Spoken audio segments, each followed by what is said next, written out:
Boa noite a todos. Primeiramente, eu gostaria de agradecer o convite feito pela direção da Associação Médica de Patos de Minas, para poder participar do primeiro simpósio de dor. Eu acredito que a maioria me conheça, mas para quem a gente ainda não teve contato, meu nome é Thales Henrique Cacheta, eu sou médico neurocirurgião, sou membro titular da Sociedade Brasileira de Neurocirurgia Pediátrica e membro associado da Academia Brasileira de Neurologia. Atualmente sou mestrando em biotecnologia na UFA, com ênfase em bioinformática. E iremos falar hoje sobre a dor neuropática, Tentaremos aqui colocar algumas bases relacionadas à sua fisiopatologia e tratamento. Queria iniciar essa apresentação com a pequena frase de Shakespeare, Todo mundo é capaz de dominar uma dor, exceto quem a sente. Dor é um fenômeno universal, Não existe diferença de cultura, raça, credo, Todos a possuem. Dor hoje é um fenômeno que é considerado uma epidemia de saúde pública, uma questão grave, Hoje o número de pessoas que possuem dor crônica e dor neuropática cada dia mais representativo gera um impacto tanto pessoal quanto social, como socioeconômico enorme, e o que a gente vai ver nessa apresentação é um pouco desse tema. Quais são os objetivos dessa aula? Primeiramente, conceituar o que é dor neuropática, compreender alguns dos seus pilares fisiopatológicos, reconhecer seus subtipos, manter uma linha de raciocínio com relação ao seu manejo clínico, e, sobretudo, entender que existe uma relação muito estreita entre a dor e o estado psicossocial do indivíduo. Primeiramente, a gente precisa conceituar o que é dor. Esse conceito é clássico, foi elaborado por Mesk em 79. O que seria dor? Uma experiência sensorial e emocional desagradável associada a ou semelhante àquela associada a dano real ou potencial ao tecido. Nesse conceito, a gente tem ideia que a dor pode ser tanto causada por uma lesão, como também ela pode ser potencializada por fatores outros, que não aqueles relacionados a um próprio machucado, uma própria doença, e a gente vai entender bem que a dor neuropática ela vai se encaixar bem dentro dessa outra parte aqui da definição. E o que é dor neuropática? Segundo a última definição, foi publicada em 2008 e foi aceita pela IASP. A IASP é a Associação Internacional que tenta normatizar o tratamento de dor. A dor neuropática é a dor que ocorre em consequência direta a uma lesão ou doença que afeta o sistema nervoso sensitivo ou o sistema nervoso, como a gente tenta aqui abrasileirar, colocar na literatura portuguesa. Lembrar que esse conceito ele foi atualizado. Existe um conceito anterior que colocava dentro do conceito de dor neuropática a questão de disfunção. Esse termo disfunção acabava que ele deixava o conceito um pouco solto, um pouco amplo demais, e hoje se sabe, através de pesquisas mais recentes, que realmente esse termo disfunção não se aprega, e é basicamente consequente à lesão ou alguma doença.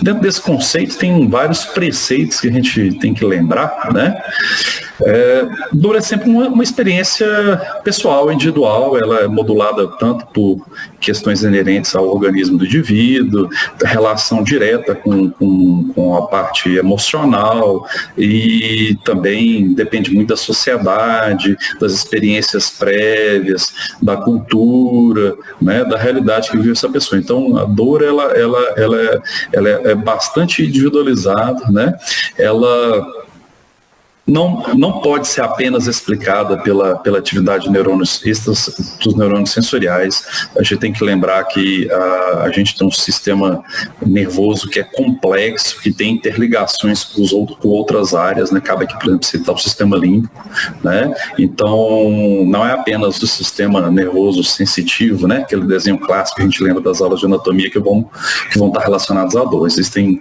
fenômenos outros que a gente vai citar aqui posteriormente. Dor é algo que é aprendido ao longo da vida, né? A gente tem indivíduos que às vezes são muito pouco expostos à dor e tem uma resposta às vezes exaltada quando a gente tem algum processo patológico. Outros indivíduos já têm um contato maior com a dor durante, por exemplo, a infância, adolescência. A gente pega, por exemplo, atletas. Então, dor é um conjunto, né, que relaciona também à experiência de vida do indivíduo.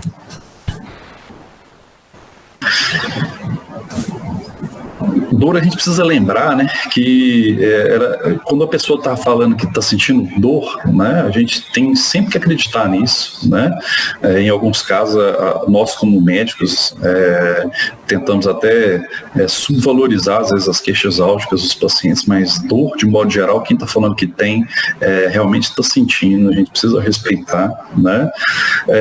Dor, apesar de ter um papel de sobrevivência, né, eu costumo dizer que quem está vivo sente dor, né? De ter um papel adaptativo, né? Benéfico, digamos assim, né? A dor pode ser causa assim, de grande disfunção, grande problema, causar tanto mal-estar como pessoal, familiar, e dor às vezes pode ser um problema que vai causar transtorno a toda a família e a sociedade. E uma questão que é importante a gente não pensar, né, que quem não consegue se comunicar não sente dor, né? É interessante dentro desse conceito que fala até da questão dos animais, né? Você vê que é bem mais humanística a visão, né? Não precisa a pessoa ser muda para a gente pensar em não comunicar uma dor, né? A gente tem que pensar que existem subtipos de indivíduos que às vezes não conseguem se comunicar, por exemplo, indivíduos que estão comatosos em leite de CTI, neonatos, né? Então você vai fazer um procedimento, por exemplo, num paciente no UTI neonatal. Aquela criança, às vezes, mesmo sem estar se comunicando, às vezes sem demonstrar, às vezes ainda uma maturidade dentro do sistema nervoso central, para capacitar a fazer isso, né? Deve ser sempre entendido que aquilo ali é algo que agride, que causa dor, né? E que tem que ser tomada todas as precauções para poder se evitar. A gente pode dividir a dor em dois tipos. A gente tem uma dor que a gente pode chamar de fisiológica, né, que é a dor relacionada à nocicepção, é aquilo que ajuda-nos a manter vivo, de evitar acidentes. Por exemplo, você vai passar perto da chama de um fogão, aquilo ali te alerta, né? Olha, toma cuidado, porque senão você vai provocar uma queimadura, né? E temos a dor, né, que já é considerada um problema, né? Então, a dor patológica. Dentro da dor patológica, a gente pode englobar, né, em dor neuropática, né, a dor relacionada à inflamação e a dor disfuncional.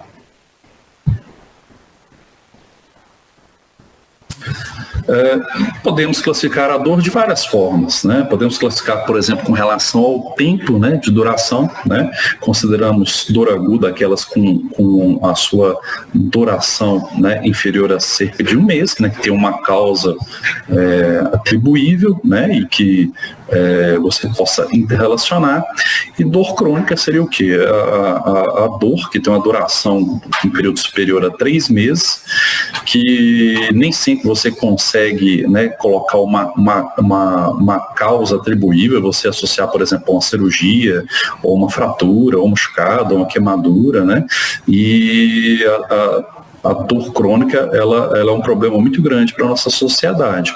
Nesse diagrama de Venn, a gente pode ver, né, que a dor inflamatória, ela pode cai nas duas partes, né? A dor inflamatória pode ser considerada uma dor aguda em algumas circunstâncias, como crônica em outras, né? Lembrar, por exemplo, das doenças reumáticas, né? Por exemplo, artrite reumatoide, lúpus eritematoso sistêmico, onde que ela, apesar de você ter uma duração ampla, se você controlar os fenômenos inflamatórios, você vai ter melhora do indivíduo, né? E já a dor neuropática é a dor disfuncional, né? A dor neuropática a gente vai falar bem agora. A dor disfuncional, por exemplo, a gente tem dor que é causada por outros distúrbios, né? Um dos exemplos que a gente pode colocar é a dor causada pela fibromialgia. Esses tipos de dor, eles são prolongados, sem uma relação direta, né? Às vezes com uma lesão própria, né? Às vezes após até a cicatrização dessa lesão, que a gente vai dizer que nos próximos diapositivos. A epidemiologia, né? A epidemiologia, de modo geral, do estudo da dor neuropática é extremamente difícil, né? Se a gente for pegar aqui a nossa sociedade, as pessoas que têm acesso aos consultórios médicos, a gente vai ver que há um número significativo de pacientes que têm dor, entretanto a gente não consegue realizar estudos de forma adequada. Um dos melhores estudos que foi realizado, né, estudos populacionais, foi esse aqui do Nadim, né, que foi publicado na The Lancet, e ele mostra uma prevalência, né, assim, mundial de dor, né? A gente tem, por exemplo, no Brasil, em torno de 10% dos indivíduos têm dor neuropática, enquanto em outros países a gente tem uma frequência bem menor, né? Se a gente for pegar o Japão, por exemplo, uma outra cultura, né, em torno de 2%, 3%, você já vai pegar, por exemplo, em locais onde tem talvez uma influência maior de causas acidentais, né, violência, por exemplo, na Arábia Saudita, né, em torno de 65% dos indivíduos vão relatar dor crônica, no Líbano 53%, e isso vai. Então, assim, é bastante variável em torno do mundo, ao redor do mundo. Outro estudo clássico aqui do Bennett, ele é mais antigo, mas ainda é bastante significativo, de 1998, né? Ele vai mostrar que, por exemplo, a prevalência, né, de causas de dor neuropática, né, na população dos Estados Unidos, né? A gente tem que lembrar que a população dos Estados Unidos tem por volta aí de 300 milhões de habitantes, né? Se a gente pensar tanto legais como ilegais hoje, né? Se a gente for fazer uma estimativa, a gente tem aí quase 4 milhões para 300 milhões, então seria por volta de 1% daqueles indivíduos portadores de dor crônica, né? A causa mais prevalente é a polineuropatia diabética, né? A grande maioria dos estudos são realizados inicialmente ou em polineuropatia diabética e neuralgia pós-herpética, que são as duas causas principais, né? E outras causas que também são significativas, né, é a dor relacionada ao câncer, a dor pós-trauma medular, né? A gente tem a dor complexa regional, a dor lombar, né, que é um problema hoje muito estudado dentro da neurocirurgia e da ortopedia, a dor lombar de origem mista, ou mesmo nociceptiva, mista, eu digo, tanto nociceptiva como neuropática, ou a dor lombar mesmo neuropática, e várias outras causas também, como a esclerose múltipla, a dor membro fantasma, pós-AVC. Então, assim, é um número significativo de indivíduos. Outro estudo aqui de FINAP, né, esse estudo já é mais recente, foi publicado na PEN em 2016, já vai passar em porcentagens, né?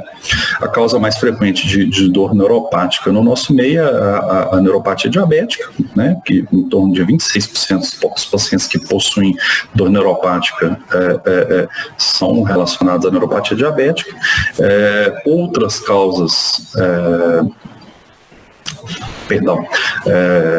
26% dos pacientes que possuem neuropatia diabética são portadores vão ter dor neuropática ao decorrer da sua vida, né? Da mesma forma, as pessoas que têm trauma raquimedular, 67% deles vão ter dor neuropática após o seu trauma, 28% das pessoas relacionadas que são portadores de esclerose múltipla vão ter dor neuropática. Pós-AVC, né? 8% dos pacientes pós-AVC, a gente tem que pensar que o AVC é uma doença altamente prevalente no nosso meio, 8% desses pacientes têm um impacto muito grande no nosso meio. Eu frequentemente me deparo com esses casos aqui no consultório. Mas por quê? Se a gente for pegar os livros clássicos, né, por que esse homem que vai bater esse martelo no dedo, né, e vai machucar o seu dedão, né? Por que ele vai ter, às vezes, um comportamento, né, de uma cicatrização perfeita, dor apenas depois do trauma, e não vai caminhar, por exemplo, por pacoados, igual esse aqui que mostra na figura abaixo, que é um paciente que, por exemplo, evoluiu com síndrome de dor complexa regional, né? Dor complexa regional tipo 1, no caso, e por quê? Né? Então, existem várias teorias.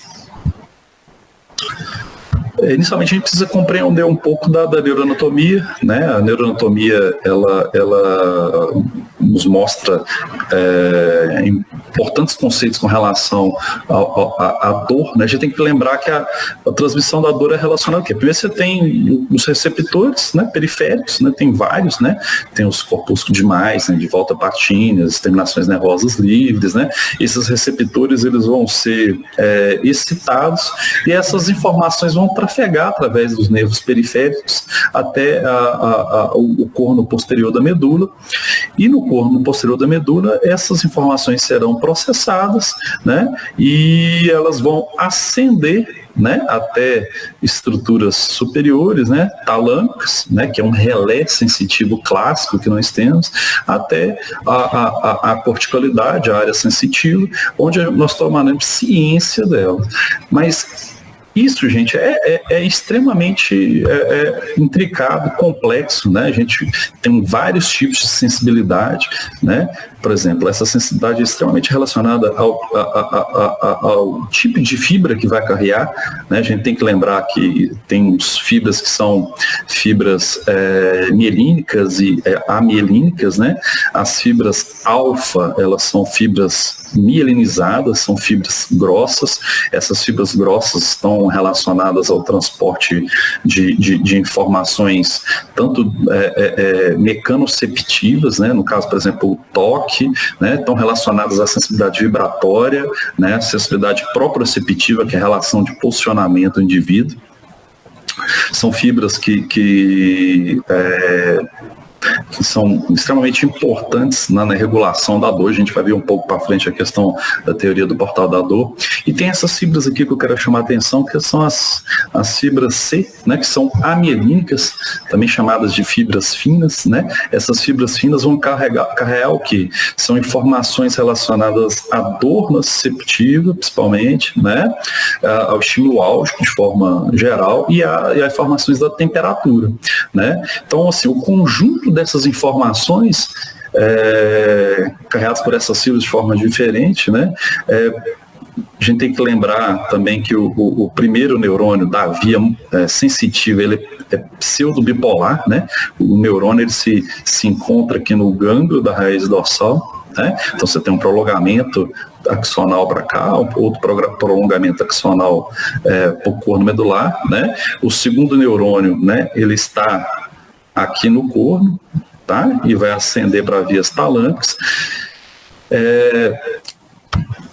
As vias da dor, você tem importantes vias da dor que são descendentes, né? Aqui a gente tem vias da dor que são descendentes. Você fala, mas por que via da dor descendente? Porque é o que regula a dor, né? Essas informações chegam e dentro desse processo aqui de processamento, você tem importantes vias que vão descer, principalmente do locus ceruleus, da substância cinzenta pericoedutal, né? Que vão fazer um trabalho de regulação, né? Então a gente vai ver no próximo diapositivo uma imagem um pouco maior, né? Isso aqui é de um artigo tirado do Junior Neurosurgery Spine.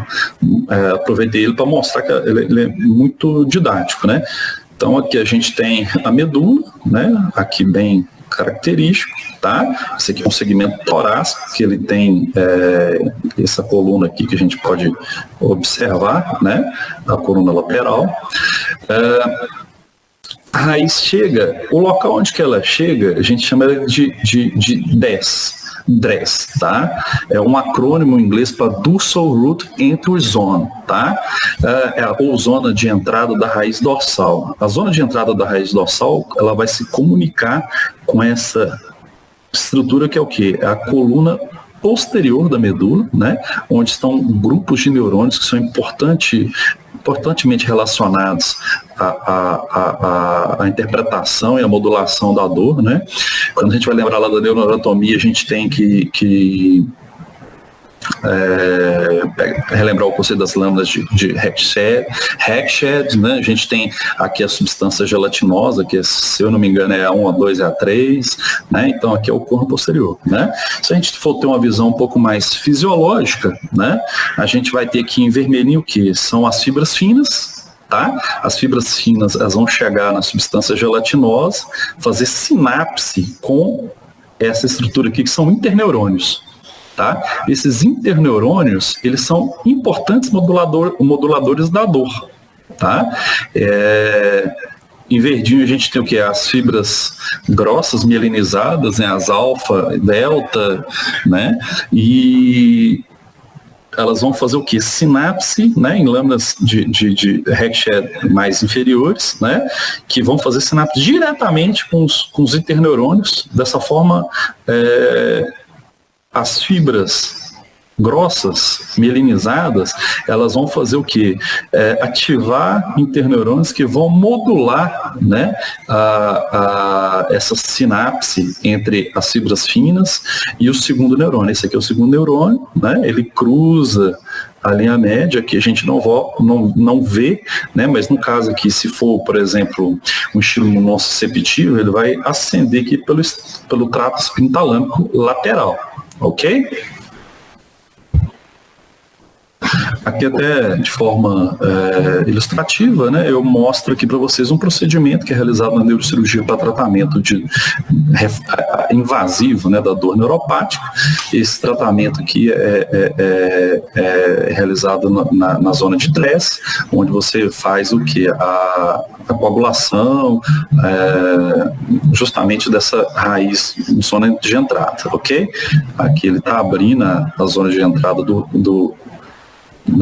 da raiz posterior, né? Possivelmente teve alguma avulsão, ok?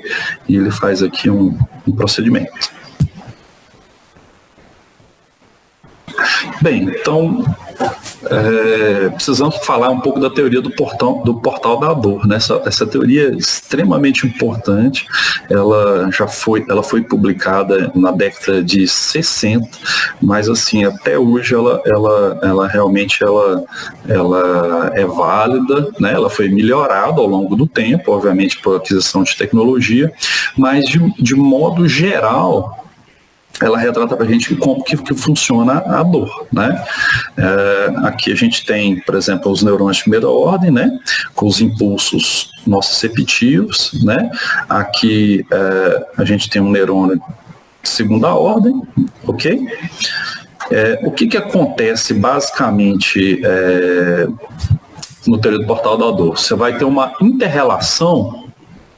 Aqui até uma chargezinha, né? Uma interrelação entre a dor nociceptiva e outros estímulos que são carreados, né, perifericamente na regulagem da dor.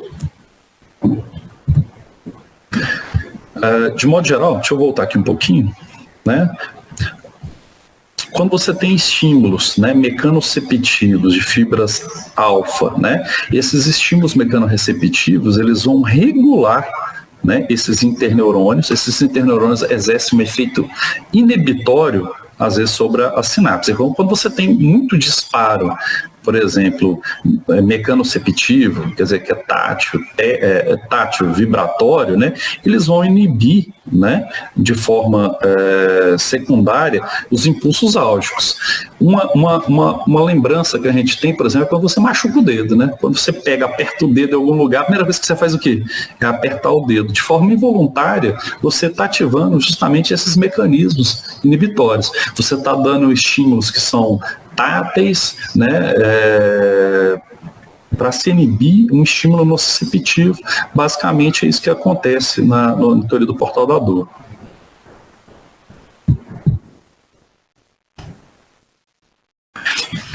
Vamos tentar aqui falar um pouco dos mecanismos fisiopatológicos da dor neuropática, né? Peguei esse artigo aqui que foi publicado no jornal britânico. Ele é um artigo relativamente recente, tá? Existem várias teorias para poder se explicar o porquê acontece a dor neuropática, né? Vamos tentar sistematizar, né, por local onde essa dor pode ser iniciada. Então, primeiramente, a gente vai começar, né, propriamente no nervo, ok? Então, como que essa dor pode começar no nervo? Ela pode começar através de descargas epitópicas e o que a gente chama de mecanismo de sensibilização periférica. Então, você tem um dano tecidual, esse dano tecidual vai ativar, na verdade, várias células de resposta inflamatória, ok? Essas células, mais os produtos de degradação tecidual, vão liberar uma série de substâncias, né? A serotonina, histamina, prostaglandinas, bradicinina, interleucina, e a hidrogênio, né? Esses mediadores inflamatórios vão fazer o quê? Eles vão ativar receptores, né, específicos, né, que estão lá na extremidade, nos receptores das fibras sensitivas, né, e vão transmitir a dor.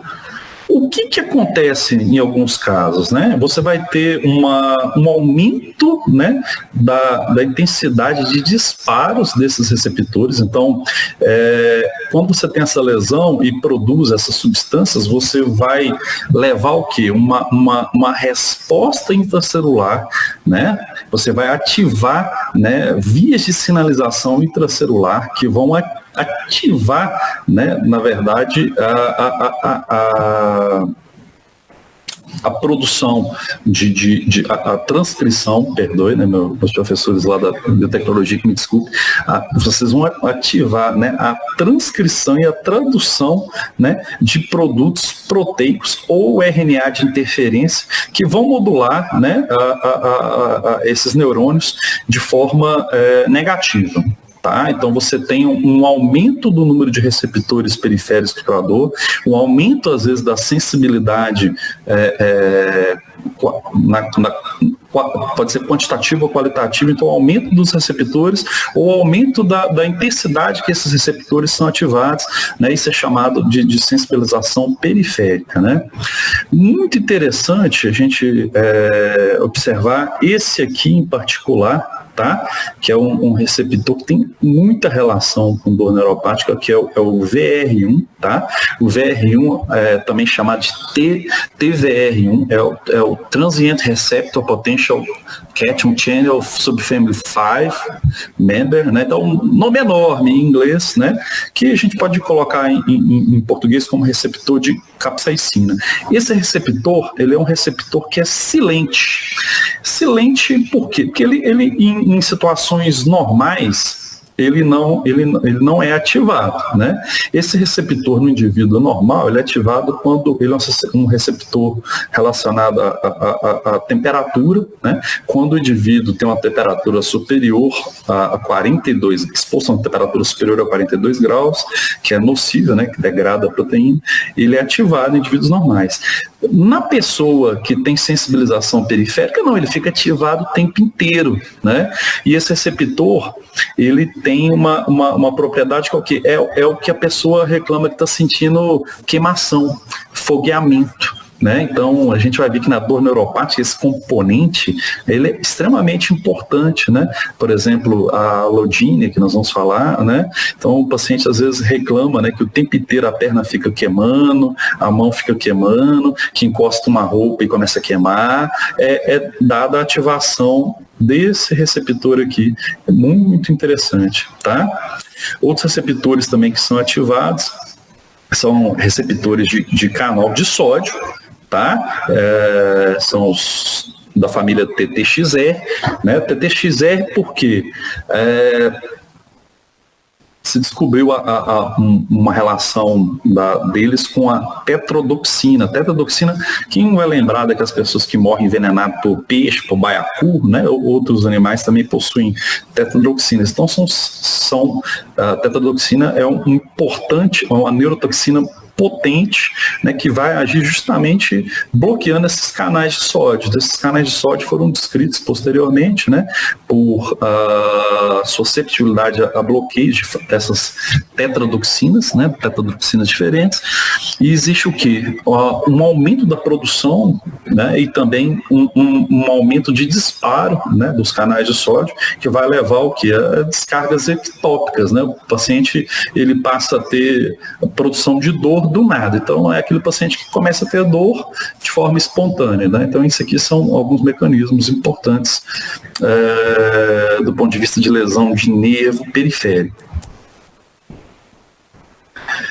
Falando um pouco de lesão de gânglio também, a gente tem dentro do gânglio, né, os neurônios, né, esses neurônios eles vão ter axônios, e o que acontece? Depois de uma lesão desse gânglio, vai ter uma proliferação de micróglia, né, células da glia. Essas células da glia vão levar o quê? A produção de interleucinas, vão levar a substâncias, outros mediadores inflamatórios, que vão provocar o quê? Uma reação de aumento, né, de axônios, de brotamentos acionais, e vão passar o quê? Ter axônios, às vezes, que tinham uma comunicação só, né, passam a ter várias outras comunicações, né, é o que eles chamam de brotamento axonal colateral. Aí, dessa forma, por exemplo, quando você estimula um neurônio, esse neurônio vai estimular vários outros neurônios, né, e dessa forma amplificar a ativação, né, álgica.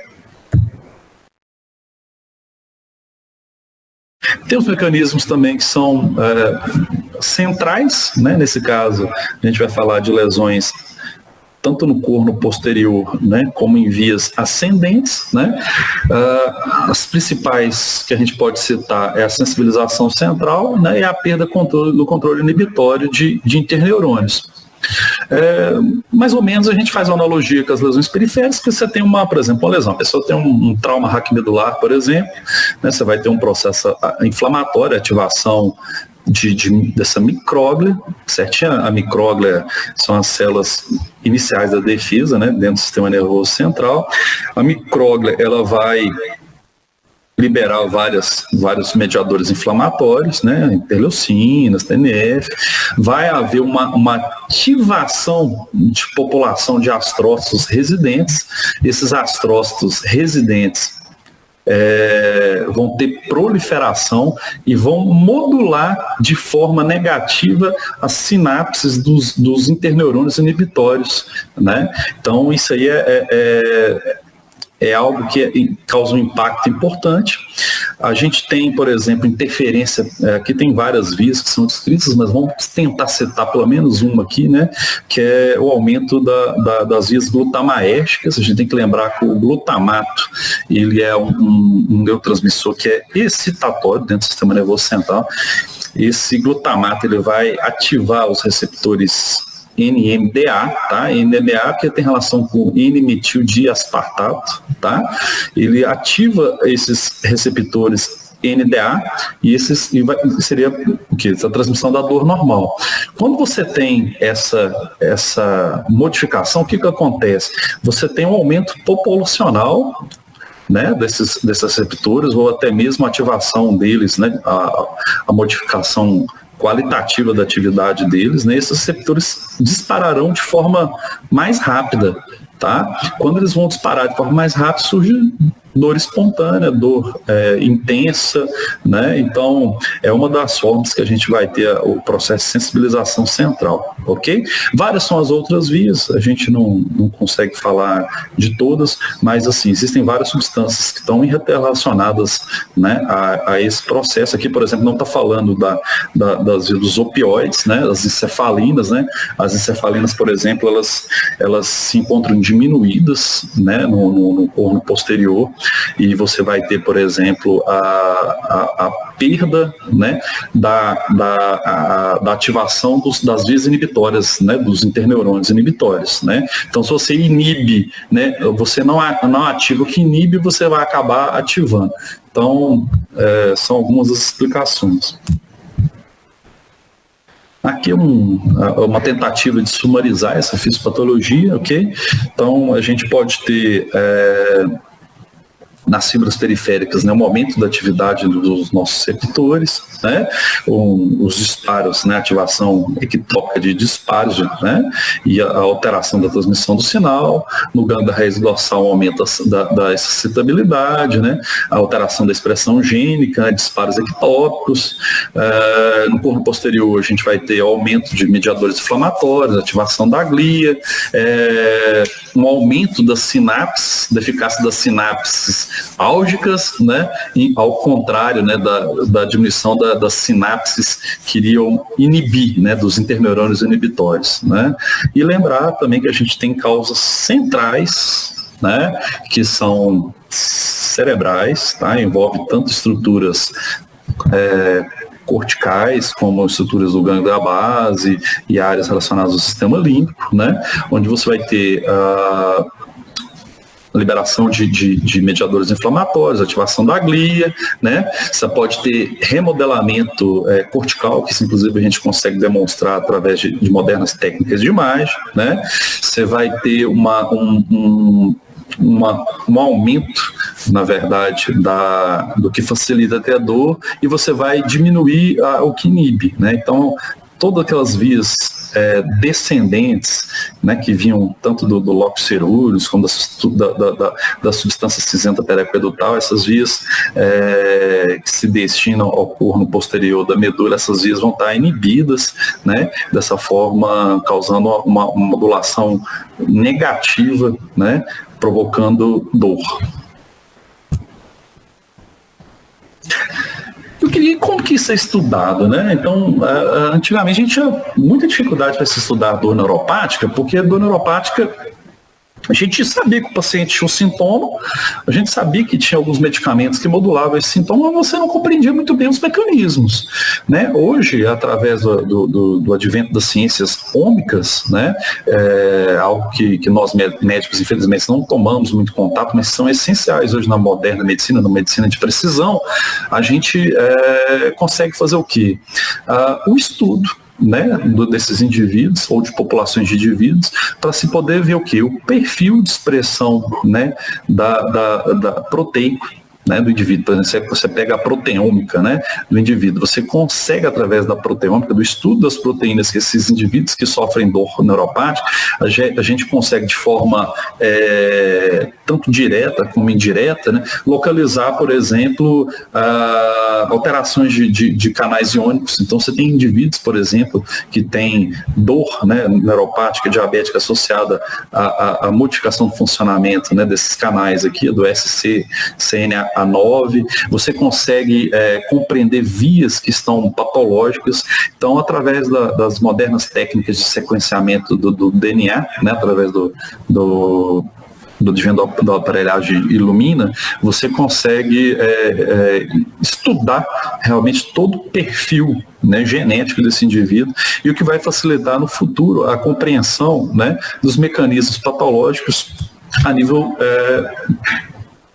molecular. Né? Quando a gente pega dor, né, e vai pensar em pesquisa clínica, né, essas pesquisas clínicas hoje foram praticamente exauridas. A maior parte dos estudos hoje em dor neuropática são estudos realmente de ciência básica, onde você consegue, através de, por exemplo, você consegue produzir lesão, né, por exemplo, em cobaias, né, é frequentemente descrito na literatura os cobaias ou ratos, né, você, por exemplo, faz ligação do nervo ciático desses animais, e após a ligação do nervo ciático desses animais, você vai pegar, fazer o que?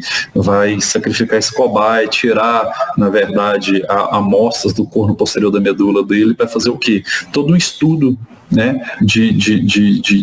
para saber quais são as modificações que ele vai ter na produção de RNA, na produção de proteínas, e fazer um cruzamento, né, dessas proteínas e desse RNA que está modificado com indivíduos normais, para saber assim, quais são as substâncias, as vias que estão envolvidas à dor.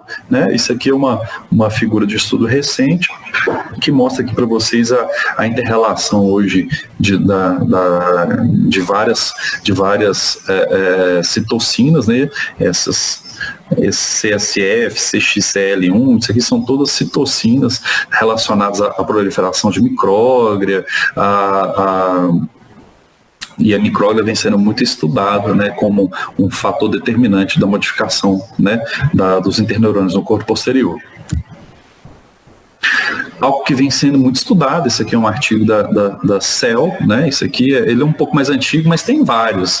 Esse artigo é clássico porque ele abriu um novo campo de estudo, que são o quê? Das modificações epigenéticas como causa da dor. Então você pega, por exemplo, 2 indivíduos que têm diabetes. Por que um desenvolve dor neuropática e o outro não desenvolve? É aí que entra, né? Porque um indivíduo talvez tenha sido submetido, né, à interferência epigenética maior, né, do seu DNA. Né? Então aqui a gente tem uma figurinha, né? Aqui a gente tem aqui um cromossomo metassomático, que está numa fase completamente compactado, né, na cromatina. Né? Aí você vai ver que ele vai aqui a níveis inferiores, aqui a gente tem desenovelamento da cromatina, mostrando aqui a estrutura enovelada em torno das estonas. Né? A gente, quando vai estudar biologia lá no início da faculdade, a gente decora a estona, mas esquece rapidinho, né? A estona são as estruturas que são responsáveis pelo enovelamento do DNA, tá? Aqui a gente tem o octâmero, que tem várias frações, né? Então, depois que você vai fazer, na verdade, a transcrição, né, desse RNA, aqui a gente tem o RNA já mais abertinho, né, a gente vai ver aqui as bases, né, nitrogenadas, né, frequentemente essas bases sofrem ataque, não, a metilação. Né? O que causa metilação? Exposição a agentes externos. Né? Então, por exemplo, a radiação solar, a radiação iônica, o hidrocarboneto. Né? Então, quem gosta de churrasco, quem fuma, né? Então, sofre mais agressão por esses agentes. Né? Você vai ter, por exemplo, metilações frequentes do DNA, você vai ter, na maioria das vezes, mutações pontuais que vão ser posteriormente corrigidas pelos sistemas de clínice, né? A gente tem vários sistemas que fazem essa correção de mutações pontuais, mas em alguns indivíduos o que acontece? Essas mutações são, às vezes, tão significativas que elas conseguem o quê? Ativar, né? Ou desativar estruturas, né, do DNA que serão ou não serão codificadas. A gente vê isso muito na citogenética, né? Por exemplo, você vai ativar às vezes um pró-oncogênio, você vai silenciar um gene que é responsável, por exemplo, pela proteção do DNA, por exemplo, o P51, né? E vai estar envolvido na gênese de vários cânceres, né? A gente pode ter esses ataques também nas estonas, né, que são mais graves ainda, né? Esses ataques podem ser tanto acetilação como metilação, como fosforização. Quando você tem, por exemplo, uma estona que você não consegue, depois que ela se desenovele, um grande segmento de DNA, 2 voltas e meia de DNA aqui vão estar comprometidas. Né? E isso aqui pode causar, às vezes, mutações sérias. Essas mutações no caso aqui a gente transpondo para a questão da dor, né? Essas mutações podem envolver, por exemplo, determinados tipos de canais iônicos, podem estar relacionados à sensibilidade ou não de indivíduos, né? A dor, tá? Então é algo assim que está sendo muito estudado e a gente vai poder talvez falar disso em breve. Aqui são exemplos, né, da acetilação, metilação e a fosforilação dessas histonas, ok? Isso leva, né, nesse caso aqui específico, né, tinha um segmento aqui, né, de DNA, que ele era um promotor, né? Então era o promotor de um gene, por exemplo, que protegia o DNA contra o dano, ou que protegia, né, alguma via relacionada ao controle da dor, né? Esse promotor aqui, por exemplo, né, às vezes ele não consegue ser transcrito e seus produtos realmente traduzidos. Muito grande também o estudo dos RNAs, tá? A gente pensa em RNA como uma molécula apenas que vai formar uma proteína, não. Os RNAs, a gente tem vários RNAs, a gente tem RNAs não codificantes que nós não sabíamos anteriormente, eles chamavam até de RNA lixo, né? Eu achava que era algo que era perdido ali dentro da célula, que não era aproveitado. Hoje, cada dia mais, vem sendo estudada a relação dos microRNAs, dos RNAs de interferência na sinalização interna, né, para provocar dor neuropática. Então, você tem indivíduos, por exemplo, que tem o sistema da dor, às vezes, ativado por mecanismos de RNA que, se melhor compreendidos, podem ser posteriormente tratados. A gente está vendo aí as vacinas, a vacina nova do coronavírus, né, a vacina de RNA. Então, essa tecnologia, ela em breve chegará aqui ao nosso meio também para o tratamento da dor.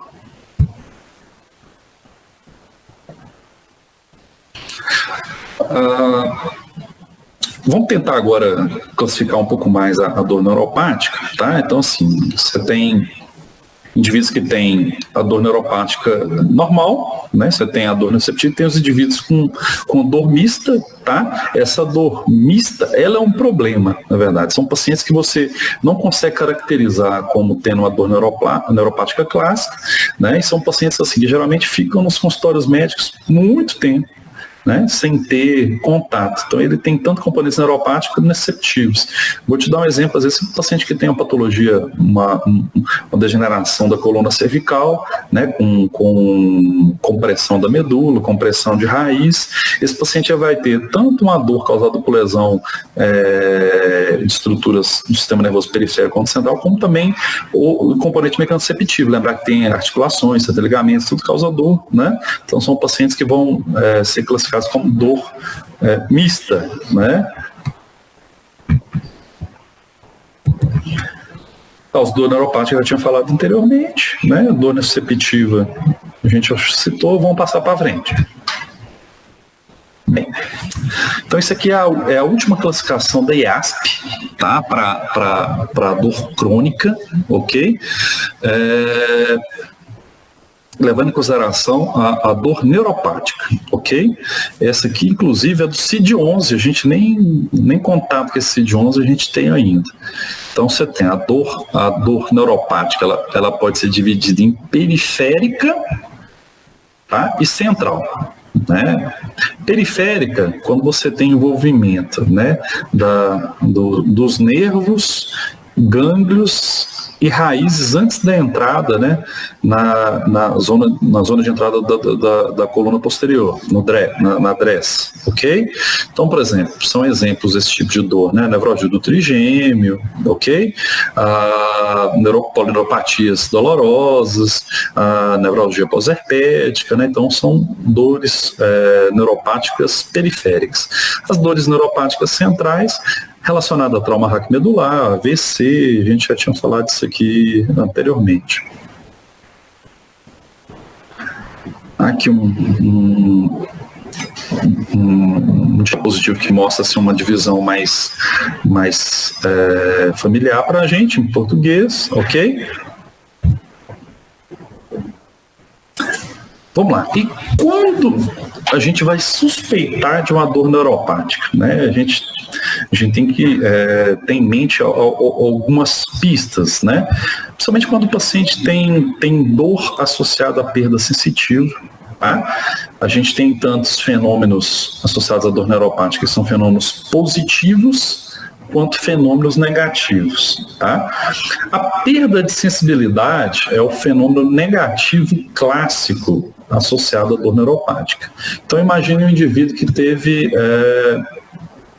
um trauma qualquer, por exemplo, no braço. Esse indivíduo posteriormente começa com dor grave, severa no seu braço. Você vai fazer o exame neurológico dele, você consegue demonstrar que ele tem uma perda da sensibilidade associada à dor, que nós vamos falar aqui nos próximos itens, né? Esse paciente, ele tem um fenômeno negativo que sugere, né, uma possibilidade de dor neuropática. Outras coisas que a gente vai pensar, por exemplo, dor quando ela é evocada pelo tato. Então você pega no indivíduo, você dá um estímulo para ele que não é álgico e dói, né, você tem que pensar em dor neuropática. Dor evocada por pressão, dor evocada, por exemplo, por picada. Então, por exemplo, uma coisa é você ter um estímulo álgico, você ter um estímulo álgico de forma exagerada, né? Então você deve pensar em dor neuropática. Quando você tem hiperalgesia, o que é hiperalgesia? Quando você tem dor, tá, que é exagerada frente ao estímulo que foi dado. Quando você tem paroxismos dolorosos, você, por exemplo, você estimula e essa pessoa, por exemplo, começa a ter dor, né, frequente naquele local, depois que você estimulou, né, são paroxismos dolorosos. Pontos gatilho, a pessoa tem lá um local onde você toca e começa a ter dor, né, é um gatilho, também você tem que pensar. As sensações dolorosas posteriores a estímulos, isso a gente chama de hiperpatia. Então vamos supor, você tem um indivíduo que tem uma polineuropatia diabética, calça um sapato, depois de algum tempo começa a ter estímulo álgico cada vez maior, isso a gente chama de hiperpatia, tá? O fenômeno wind-up, ele é um fenômeno que é quando você tem a estimulação álgica, né? E essa estimulação, você repete ela frequentemente, tá? Uma estimulação tátil, perdão, e você repete ela frequentemente, né? Isso vai provocar dor, é o fenômeno wind-up. Dor ardente contínua, né? Cabe aqui algumas considerações. É um dos tipos mais representativos da dor neuropática, né? Geralmente essa queimação ela é distal, simétrica, está relacionada à hipersensibilidade dos nossos receptores, como eu falei anteriormente, né? Ou então a brotamentos nervoaxonais colaterais, frequentemente encontrada, né, na polineuropatia diabética, né? É muito complicado você fazer, por exemplo, o estudo disso, né? Você tem estudos, por exemplo, que fazem a microneuronografia, que consegue, por exemplo, estudar fibra, você consegue achar a normalidade, mas é muito difícil em exames convencionais você estudar realmente a causa dessa dor. Então, é o tipo de paciente que você chega no seu consultório, ele pede para fazer um exame e você fala, olha, é complicado, existem exames que a gente pode fazer, mas não existe um exame específico, né? A gente tem uma desnervação do corpo celular neuronal, ou axônio pós-gangliônico, expondo a membrana pós-sináptica do neurônio, de segunda ordem, são aquelas teorias da dor. Vamos falar um pouco de alodínia, né? Então, a alodínia é um fenômeno positivo, ok?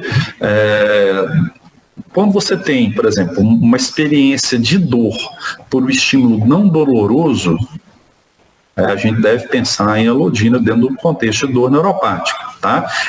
Por exemplo, quando você passa uma pena no indivíduo, né? Isso não era para provocar dor e vai doer.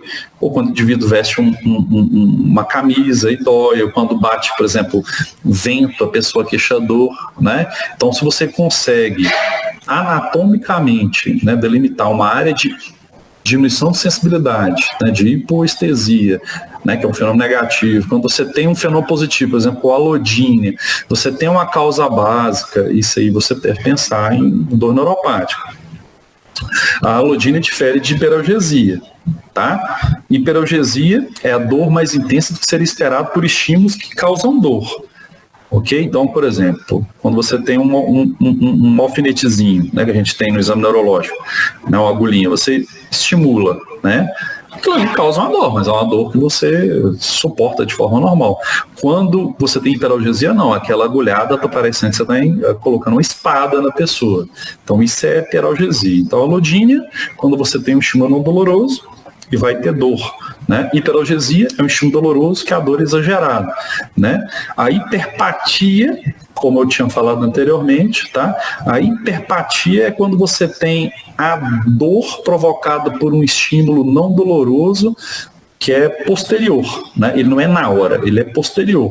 É a pessoa que veste, por exemplo, uma bota, você está entendendo? E aquilo ali começa com um desconfortozinho, vai aumentando e fica inaceitável. Então, isso que é hiperpatia, tá? A alodínia é causada por lesão da via da dor, né? A gente falou anteriormente, a hiperativação daqueles receptores TVR1, tá? Frequentemente se encontra alodínia em pacientes com nevralgia pós-herpética, né? O exemplo dos lençóis, das roupas que eu falei para você anteriormente, mas é controverso, tá? A causa da alodínia ainda, né? Aquela teoria ganhou muita força, né? Da ativação daqueles receptores periféricos térmicos, mas existem vários autores ainda que consideram a alodínia como causa mista, não só a explicação dos receptores periféricos, mas também você teria mecanismos centrais que poderiam causar a alodínia. Do fenômeno Wide-Up, eu tinha falado um pouco anteriormente, né, ou também chamado de somação temporal. É a percepção crescente de dor para estímulos dolorosos repetitivos, né? Então, quando você tem um indivíduo que você vai fazer o estímulo, ok?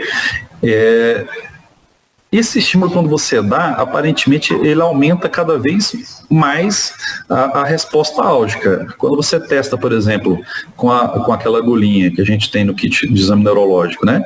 Começa doendo pouco, depois de algum tempo, começa a doer cada vez mais, né? Esse é o fenômeno de somação, tá? Então o indivíduo vai ter mais dor com o mesmo estímulo, né? Chamado de fenômeno Wide-Up, está relacionado a lesões, né? Das fibras finas, né? Não mielizadas, fibras C, né?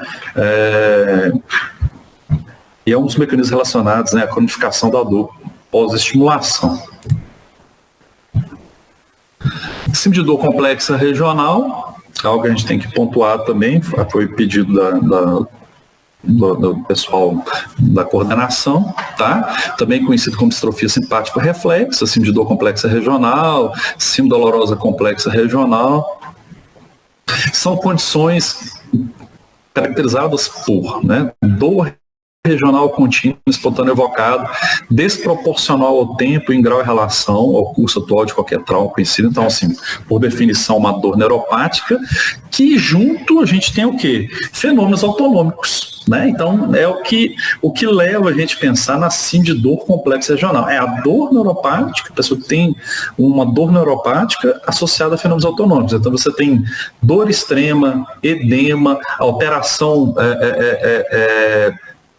da cor, né? Você tem geralmente rubor ou extrema palidez, né, da pele, né? Você vai ter uma redução de amplitude de movimento daquele segmento relacionado a fenômenos distróficos, sobretudo das articulações e dos ossos, né? E uma coisa que é ruim na síndrome de dor de complexo regional são pacientes que sofrem muito, né? É extremamente desconfortável quem tem isso.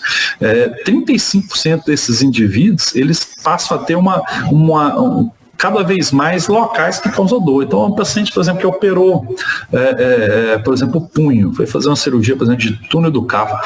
Essa pessoa começou com dor, começou a ter fenômenos autonômicos, com edema, rubor, calor, né, vasodilatação.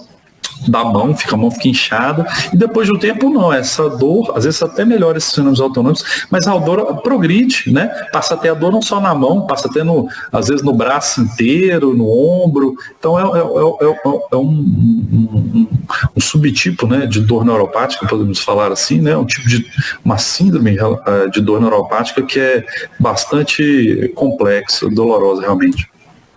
Você tem dois tipos de síndrome de dor complexa regional, né? Você tem a tipo 1, que você não tem uma evidência de lesão nervosa, tá? Direta, né? Você não consegue achar uma lesão, tá? Você pode pegar isso em um paciente, por exemplo, que teve um trauma, tá? Por exemplo, qualquer, né? E evolui sem ter quebrado o braço, sem ter tido um esmagamento, alguma coisa assim, e começa a ter, por exemplo, dor com atrofia, né, da extremidade. A gente tem a chamada atrofia de Sudeck, tá? E tem a tipo 2, que essa já é mais clara, né? Você tem evidência de dano nervoso, tá? Quando você tem, por exemplo, amputados, né? Você tem assim, da dor fantasma, tá? É um exemplo bem interessante da dor complexa regional tipo 2, tá? Também chamado de causalgia. A dor de complexo tipo 1 pode ser chamada também de atrofia de Sudeck, e a tipo 2 também de causalgia. Então, os nomes causam, às vezes, confusão, tá? E a Sociedade Internacional para Estudar Dor tenta normatizar isso aqui. Aqui é um exemplo, né? A paciente com dor complexa regional tipo 1, né? Você tem o pé que é normal, né? E você pega o pé esquerdo, né? Vermelho, edemaciado, doloroso, né? Então, esse indivíduo aqui é um quadro de síndrome de dor complexa regional clássico. E por que perde limitação? Não é só porque dói, não. Você tem alterações ósseas e articulares importantes, com perda, inclusive, da mineralização óssea, né? Frequentemente, esses indivíduos, o membro comprometido tem osteoporose associada, né? Que é o raio-x do indivíduo.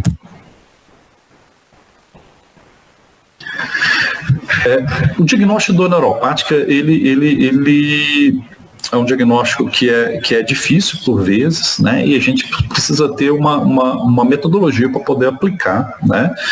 Então, você tem um paciente que tem dor, né? Que já tem acessado a causa, né, digamos, natural dela, uma dor que não tem uma explicação, associada a fenômenos negativos, que é perda de sensibilidade, associada a fenômenos positivos, né, alodínia, hiperalgesia, hiperpatia, ou você tem o fenômeno WIDAP. Esses pacientes eles podem ser submetidos a pequenos questionários. Esses pequenos questionários auxiliam-nos a dar o diagnóstico de dor. Esse aqui é um questionário extremamente utilizado para dor neuropática, é o DN4, tá? Ele leva em consideração 4 perguntas básicas, tá? E você consegue, preenchendo esse questionário simples, tá? Durante a sua anamnese, ver se esse paciente é um candidato, tá? Então, quando você tem um indivíduo que tem mais do que 4 respostas sim, então assim, ele tem de 4 a 10, né? Um paciente que é portador de dor neuropática, auxilia bastante, tá? Aqui a gente tem várias causas de dor neuropática, não cabe aqui a gente entrar aprofundadamente em cada causa, né? Mas a gente tem as causas traumáticas, né? Mas tem que lembrar de outras que são óbvias, a gente tem que lembrar de outras também, né? Que são comuns em nosso meio, né? As metabólicas nutricionais, que é a neuropatia alcoólica associada a deficiências vitamínicas, a dor neuropática pós-infecciosa, né? Lembrar sempre do HIV/AIDS, né? Deve sair alguma coisa agora do Covid também, tá? Lembrar que o Covid e outros vírus neurotrópicos pode provocar dor neuropática, tá? Associado à neurotoxicidade, né? Radioterapia, quimioterapia, né? Que a gente tem várias doenças metabólicas que estão associadas às malignidades, os AVCs, né? Então, assim, várias são as causas. Esse outro quadrinho que eu coloquei aqui à direita aqui é para lembrar sobre esse tipo de doença aqui, tá? Tem coisa que a gente aprende fazendo uma aula, né? Então, um paciente com Parkinson, tá? Eu atribuía muito a questão do Parkinson, a questão da rigidez, tá? Dos fenômenos degenerativos que a pessoa já tinha, tanto posto-articulares, com a rigidez que o paciente apresentava, tá? Agora, a dor do Parkinson também pode estar relacionada a fenômenos neuropáticos, tá? Isso é uma coisa que a gente observa frequentemente na prática clínica da gente, ok?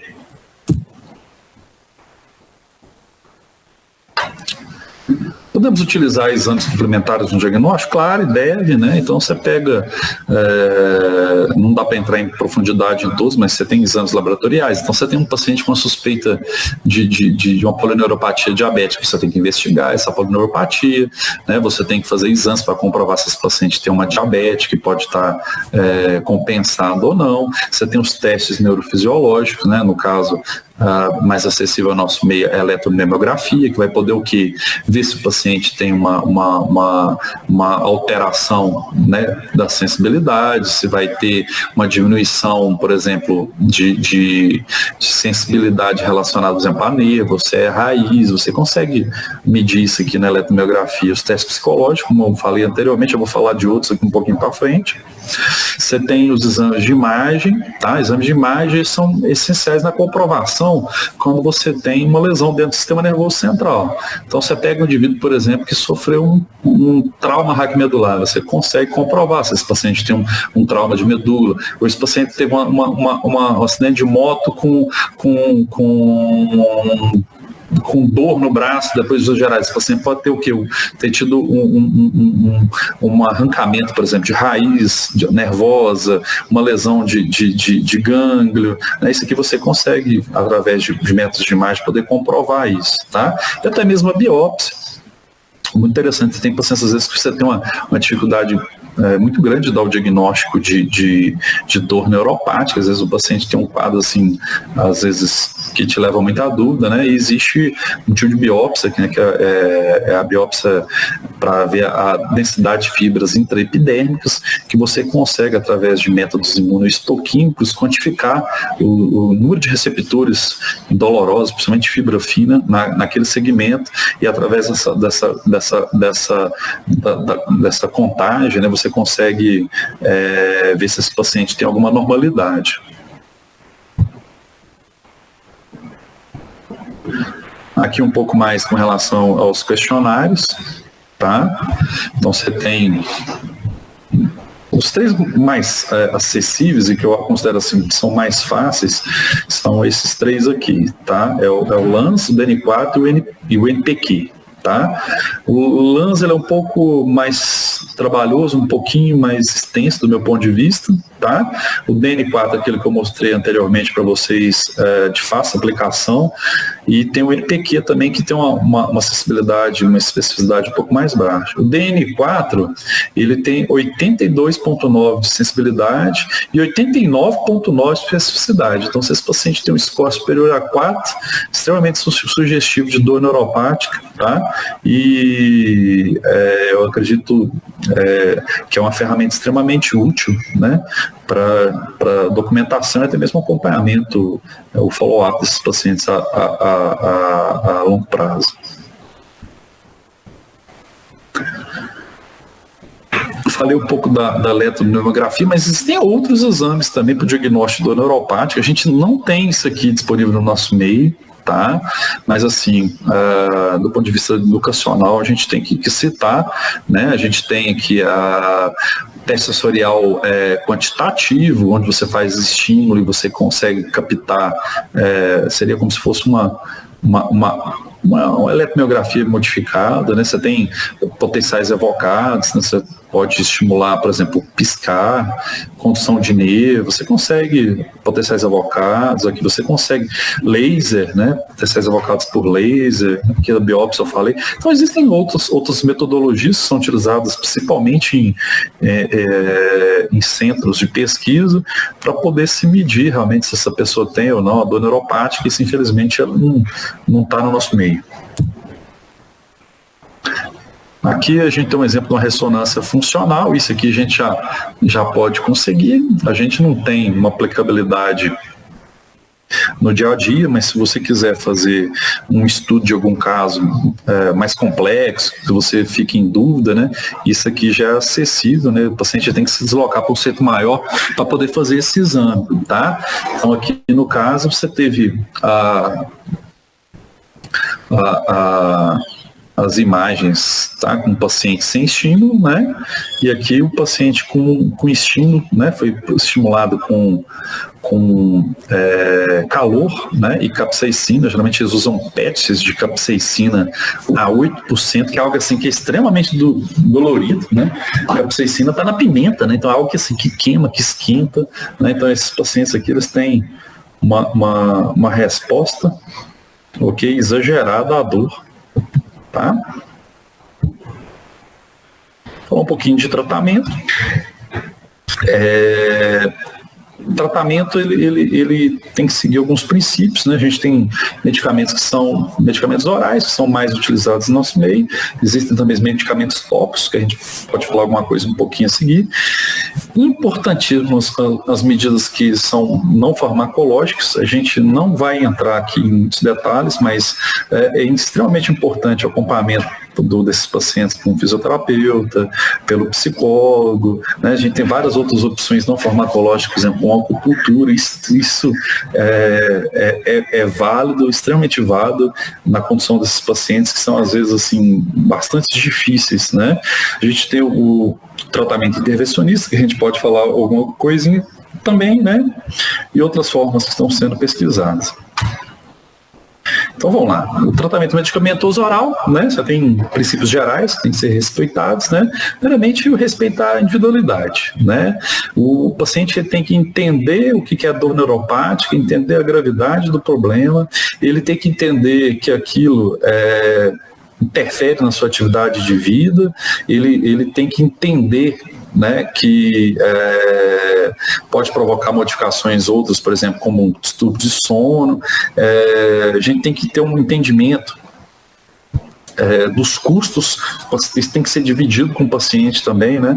Não adianta nada chegar uma pessoa extremamente humilde ou passar um remédio que custa R$300 para a pessoa pagar todo mês que ela não vai comprar. Então a gente tem que ter um entendimento disso, a gente tem que ter um entendimento de qual foi a causa básica da dor e como que essa condição se deteriorou. Se isso foi o que? Um paciente que tinha diabetes, que era mal controlada, que evoluiu depois para uma polineuropatia diabética, um paciente que é um trabalhador rural, que frequentemente carregava peso e teve uma degeneração da coluna, ou um paciente que apresentou uma herpes e depois evoluiu com dor. A gente tem que sempre levar em consideração isso. E do ponto de vista farmacológico, né, a gente tem que levar em consideração os benefícios dos medicamentos, os efeitos colaterais, as comorbidades presentes, as interações medicamentosas, né? Você vai passar um remédio para uma pessoa, por exemplo, que tem obesidade, um remédio que vai ganhar peso. Você vai passar para o indivíduo, por exemplo, que é depressivo, um remédio que é um bloqueador de canal de cálcio.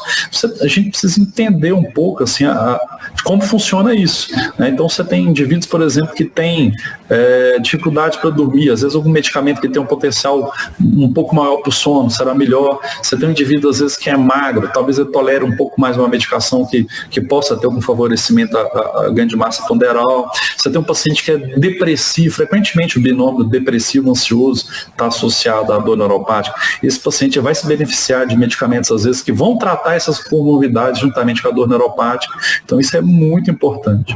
Sempre lembrar da questão da titulação de doses. Esses pacientes, eles geralmente são pacientes polimedicados, às vezes tem hábito, às vezes de automedicação, né?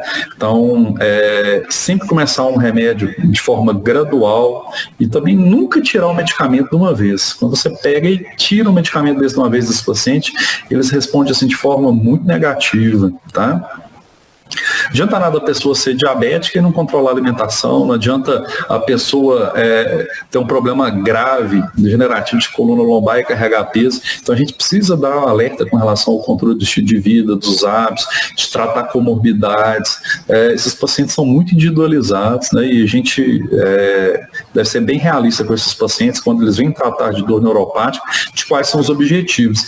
Jamais eu viro um paciente aqui e prometo que eu vou curar a dor dele, eu prometo que eu vou ajudar a melhorar a dor, e se eu coloco algum número, alguma coisa, eu coloco números que inicialmente são modestos, pensando justamente que a pessoa alcance níveis de sucesso maior, né, e essa pessoa tem uma felicidade, tem um estímulo um pouco maior a poder tratar.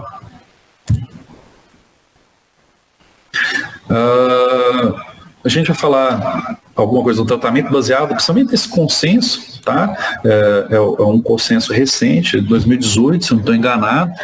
Ele é de um braço, né, brasileiro, do pessoal da IASP, tá? Então, aqui segue as linhas desse consenso, tá? Então, basicamente, dentro do tratamento da dor neuropática, a gente tem medicamentos que são de primeira linha e de segunda linha, ou terceira linha, né, no caso, né?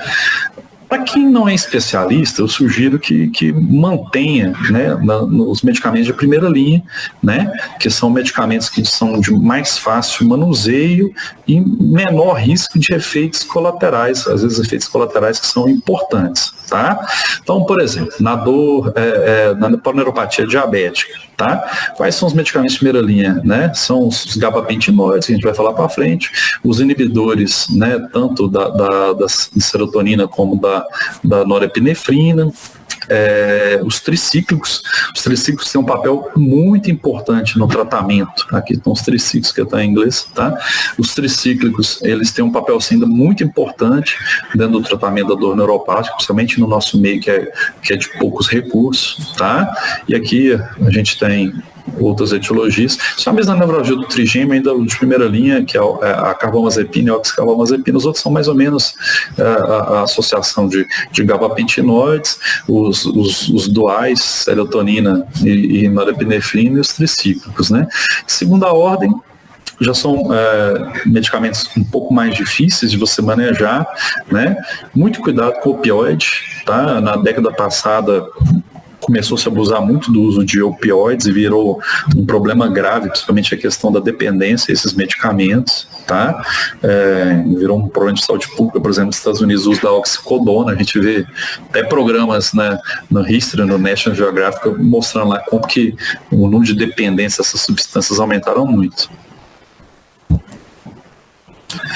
Então a gente tem que ter uma ideia de como é que nós vamos usar esses medicamentos, né? Então, assim, eu pessoalmente, eu vou mostrar um pouco da forma como eu trabalho, cada um trabalha de uma maneira, né?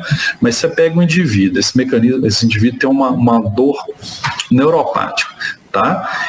Se você tentar, né? Sempre você tenta monoterapia, tá? Você precisa identificar qual que é o principal mecanismo, tá? Se esse mecanismo é de sensibilização central, esse mecanismo é de sensibilização periférica, tá? Se esse mecanismo tem, por exemplo, uma inibição de vias rostrocaudais. Basicamente, por exemplo, onde é que você vai ter suspeitado dessas inibições de vias rostrocaudais? Quando o paciente, por exemplo, é depressivo, ansioso, geralmente esse paciente tem uma depressão. Eu faço a associação, por exemplo, de um gabapentinoide, que é um bloqueador de uma fração específica de canal de cálcio, né? Por exemplo, com um NMDA, ou então, por exemplo, com um antidepressivo, né? Geralmente com antidepressivo. Então, uma associação que seria benéfica seria o quê? Você usar a pregabalina, por exemplo, com tricíclico, ou você usar a pregabalina com o inibidor da recaptação de noradrenalina e norepinefrina. Então, cada pessoa tem um jeito de manejar, né? Sempre priorizar o início em monoterapia, ascender, né, de forma gradual, lembrar sempre que esse paciente às vezes não vai responder uma droga, na maioria das vezes nem não responde, né, você vai associar uma droga que seja mais compatível e baseada no perfil desse paciente. Então você tem várias alternativas, tá? Você tem dores graves hoje em dia que estão sendo estudadas muito a questão da ketamina. A ketamina tem um papel hoje cada vez mais relevante no tratamento de pacientes com predomínio de sensibilização central, porque ela é um potente antagonista daqueles receptores NMDA, tá? Então, quando você consegue antagonizar esses receptores, eles vão ganhar muito em termos de diminuição de disparo neuronal, de dor, tá? Vem sendo muito estudado. Vamos falar um pouquinho de cada substância, tá?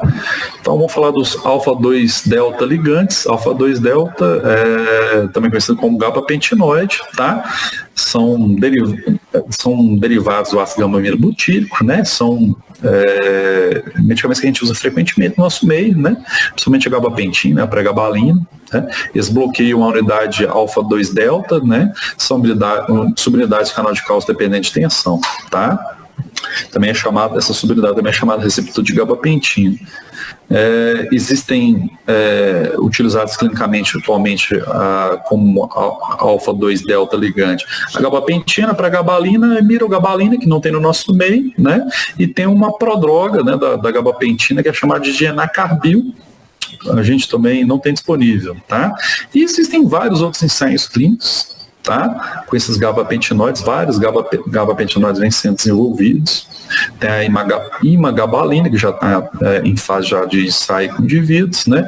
Tem a pregabalina, a 4-metilpregabalina, tem o PD 217014, então estudos. Todos esses gabapentinoides têm pequenas diferenças do ponto de vista de dose, meia-vida, de efeitos colaterais, tá? É um problema frequente quando a gente usa esses medicamentos, questão de sonolência, questão de vertigem, né? Não pense que você vai usar um medicamento desse, você vai ter só o que é bom, tem um lado ruim também, né? A gabapentina, o que a gabapentina faz? Ela eleva os níveis de GABA e serotonina e reduz o uso de glutamato, tá?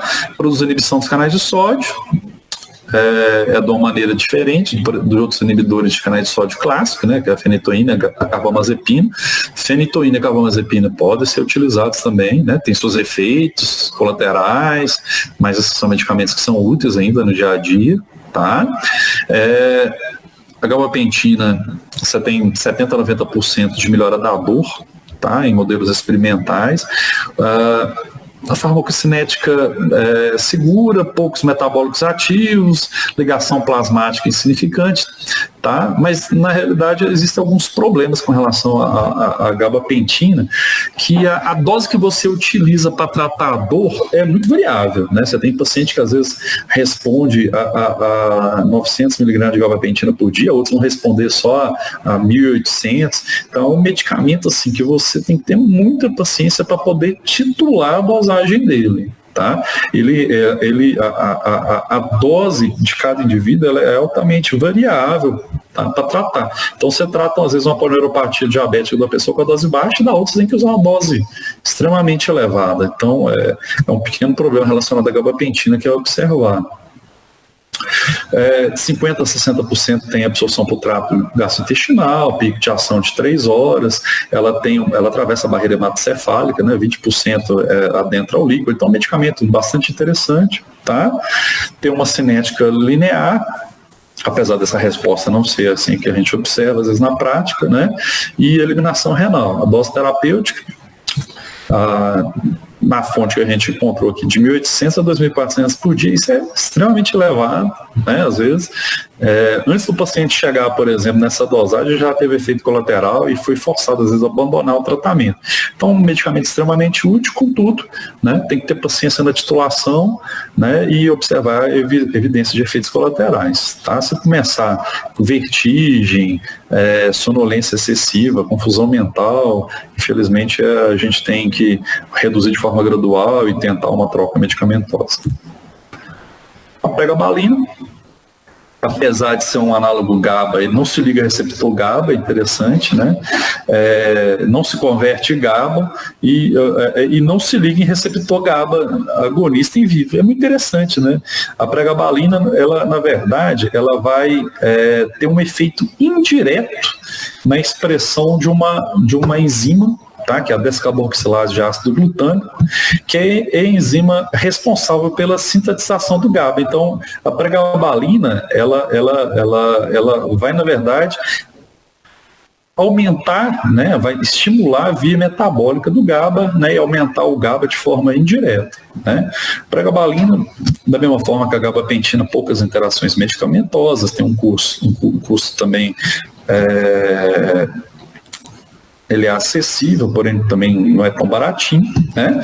A absorção de 90% pelo trato gastrointestinal, então você aproveita um pouco mais o medicamento que você está administrando, tem um pico de ação mais rápido que a gabapentina, em torno de 1 hora, também passa para o sistema nervoso central, através de transporte ativo, eliminação renal, né?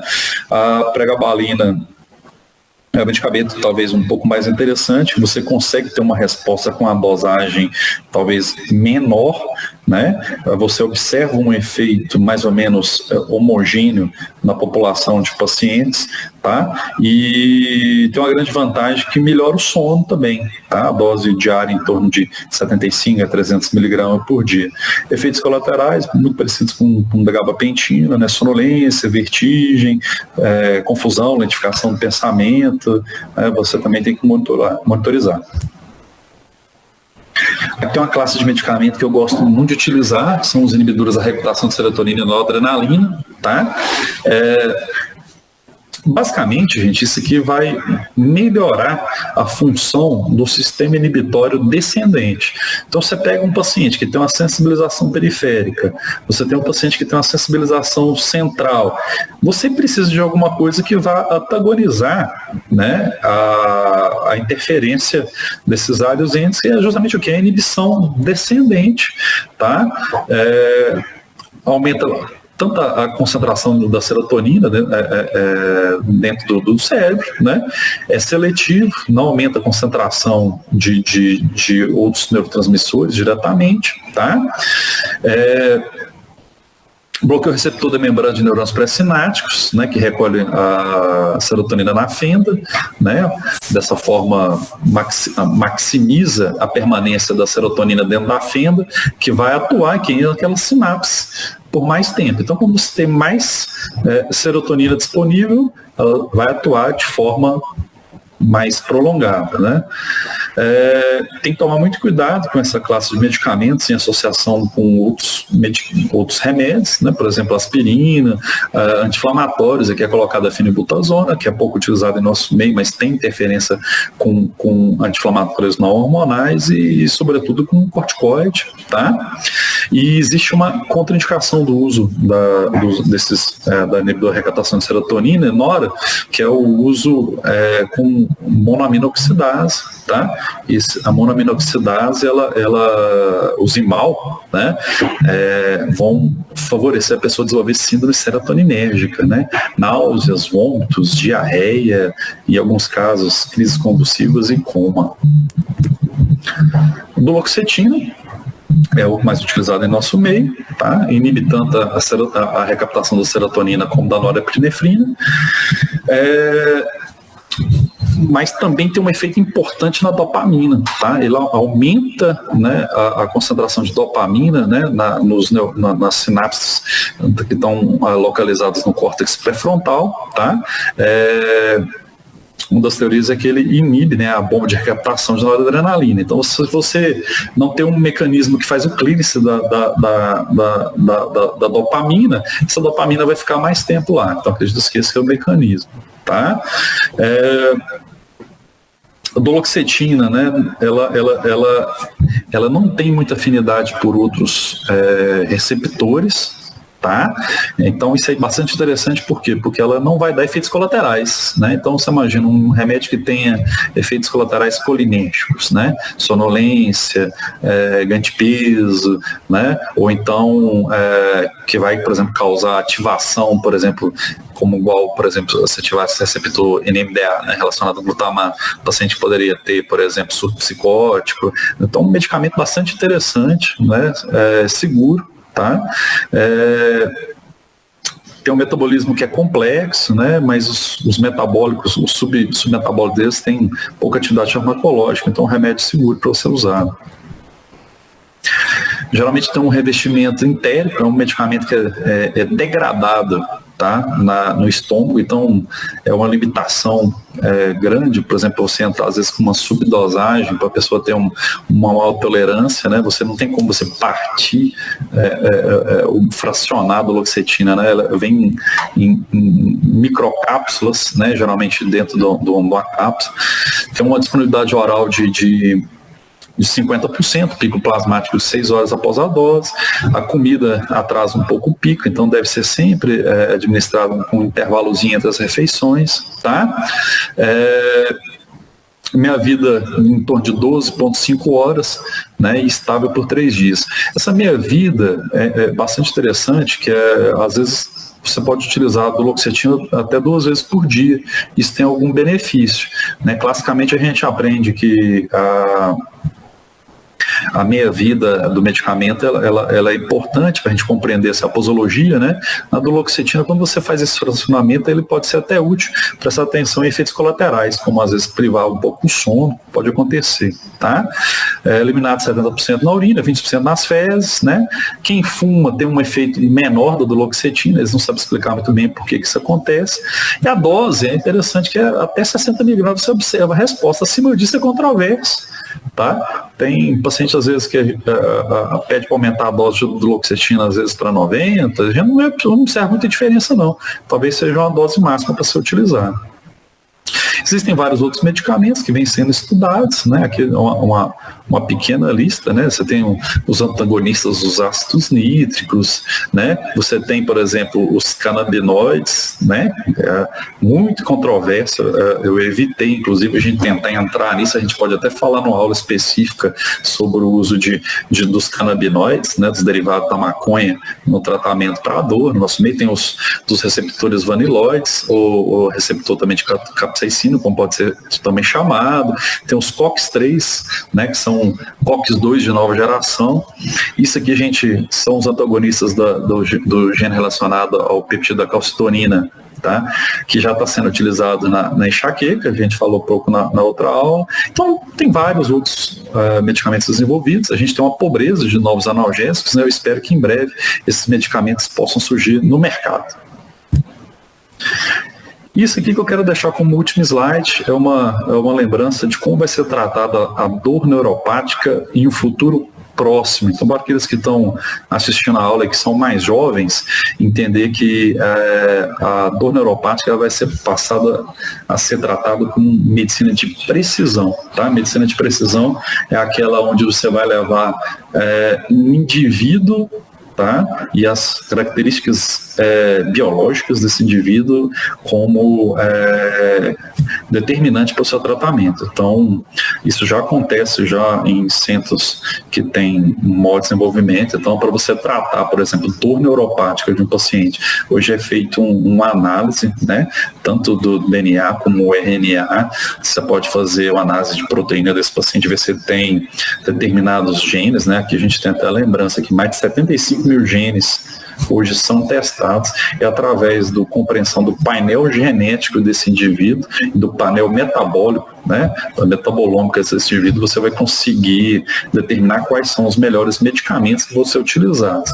Então, para você que está agora iniciando, né, presta muita atenção nisso, porque isso aqui é o futuro que é em breve, tá chegando no nosso meio. A gente vai parar de tratar dor neuropática, talvez da forma como a gente ensina aqui. Usa tal remédio que melhora. Não, você vai analisar o indivíduo e ver qual remédio que vai ser melhor para ele, não aquele que se viu para testes populacionais em larga escala. Tá? Meu muito obrigado, me desculpe por estender, tá? Agradeço novamente a comissão organizadora pelo convite e me coloco à disposição, né, para qualquer esclarecimento. Meu muito obrigado a todos, boa noite.